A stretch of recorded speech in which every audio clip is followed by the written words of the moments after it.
Welcome to Bold Trail Tip Tuesday, tip number 3. This is probably one of the most frequently asked questions that I get, and that is, how do I sort my clients within the system into the different statuses? So I'm going to give you my thoughts and my recommendation. I do a lot of training on lead conversion. That's one of the things that I absolutely love, and I'm passionate about it. So if you can organize all of your clients and your contacts in here, it makes the process of engagement and conversion super simple. So I'm going to go ahead and outline my recommendation, and then you can kind of mold this and fit it to how you have your contacts organized. So when we come into our smart CRM and I come to my contacts, you'll see my list here of 699. And then we have our most used tool, probably in BoldTrail, which are our filters. And these will let us quickly pull up the groups of individuals that we wish to engage with at a particular time based off of our activities management system. So you'll notice here that we have our statuses over here on the left. So I can quickly just hone in just based on status. There are a multitude of ways that I can utilize the filters, but today I'm really going to talk about just the different statuses and a recommendation on how you can put your folks into the different buckets. So I'll go through each one and give you my recommendation. So from my list of my contacts, I can quickly get to different status sections by simply clicking on these filters to the left. So I'm going to go ahead and click on new leads. New leads are all the folks that are entered into BoldTrail, typically in a digital fashion, meaning they've been to a prior website, taken some action to either ask a question, schedule a showing, schedule a tour. They've landed on a landing page. There's something that you promoted from your website. They took action, put in their information, and they then ended up into your BoldTrail platform. So we really like to leave these as all the folks that have been digitally entered in from another lead source, because BoldTrail will go ahead and track the communication that you have with these new leads, waiting for somebody to reply. So for instance, I could have someone come into the BoldTrail platform. They'll be coded as a new lead, perhaps as a buyer, perhaps as a seller, perhaps as a renter, based off of whatever action they were taking. And that could trigger a campaign. The campaign is designed to communicate with this person in hopes that they will respond to a text message, respond to an email, or they'll actually engage in one of our tracked phone calls. Once we have that two-way communication, the platform itself will automatically shift these folks from the new lead status to the active lead, indicating that they are currently now active, meaning we've had a two-way communication. So I'm going to encourage that all the folks that come into your platform that you have not had a two-way communication with, they should remain in the status of new lead and or prospect. Okay. Now, if you want to use prospect for the folks that are further out in a timeline, you can go ahead and do that. I believe the Open House app, when you utilize the Open House app on your phone and have folks register at your open house through the app, I believe that those folks will come in under the prospect status. Everyone else is probably coming in as new lead. So I automatically know when I pull up new leads, aha, no two-way communication has been established. So I need to figure out how to get these people to answer the phone, answer a text, respond to an email. Video is a powerful way to get people to respond, but I need to have two-way engagement so that I can then provide them with the necessary follow-up for where they are in the process. If I am supplying information to people that is not relevant to where they are in a real estate transaction, they most likely will unsubscribe or respond stop to any text messaging. So you want to make sure that you're relevant above all else. So I do recommend that you are the one that's trying to make the communication. Don't just rely on campaigns, although campaigns can be a great assistance. So anybody in your new lead and prospect section should be those people that automatically you think, no two-way communication. I have some work to do. Okay. The next option you have would be for our active folks. Now, like I said, the platform will move people to the active status as soon as there's been some two-way communication.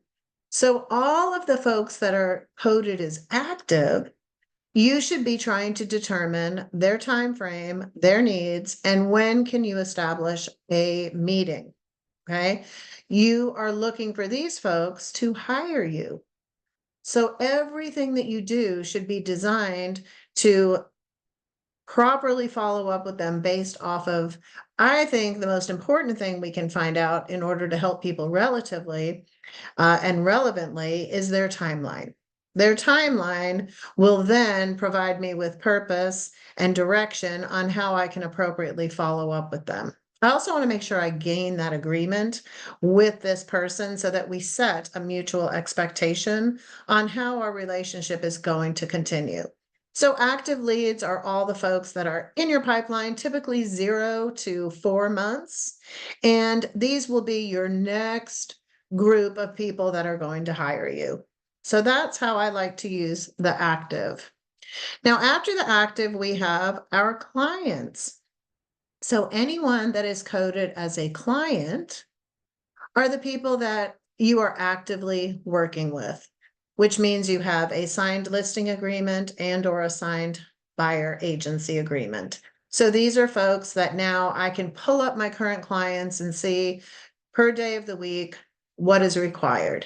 Should I be marketing this listing? Do I need to call this seller to provide them with a weekly update of what's happening with their listing? Do I need to send more properties to this buyer? Do I need to follow up and ensure that they are getting all of the necessary paperwork to the lender for establishing their buying power? So these are all just the people that I'm currently working with that will be moving into contract shortly. So this is how we utilize the client status. Now, once these folks go under contract, we now move them to the contract status. So anyone that is now under contract will be under that contract status. This will also dictate any follow-up that I need to do on a particular day. I can simply come in, click on the contract status. That'll pull up everyone that has a transaction going. Hopefully you have a TC that's assisting you with all the tasks that come with our transactions that are under contract. And this will give you that high level overview on how you can appropriately assign your tasks for that day. Now, after we look at our contract folks, we can now hop over to the folks that are in our closed section. Everyone that is in the status of closed means you have completed a real estate transaction with them. So if you've been in real estate for 10 years and you've closed 458 homes, then you should have 458 closed files in here. Now, after you code them as closed, what I recommend is that you now assign them with a hashtag of the deal type and the year that they did the transaction. For example, if Rebecca here, we've done a closing and she was a buyer in 2023, I would have a hashtag buyer 2023. Maybe she then is selling her house in 2024. So maybe now she's a seller 2024. But I want to be able to differentiate by the year that they did a transaction so that I can run searches on all my buyers from a particular year. Maybe all those buyers, I would like to provide some information that's relevant to the year that they purchased in. Okay. So having everyone in one status will quickly help you identify your previous clients and now how you can also further those relationships. They should all also be coded with either an AA client rating, meaning they've sent you a referral, or simply an A client, which means they've utilized your service, but they have never sent you a referral. And there'll be more training on how you can get more referrals if you stay tuned to my tips on Tuesdays. Now, the other status that I want to talk about is sphere. So, all the folks that you have in your sphere have never done a transaction with you, but you know who they are and they know who you are.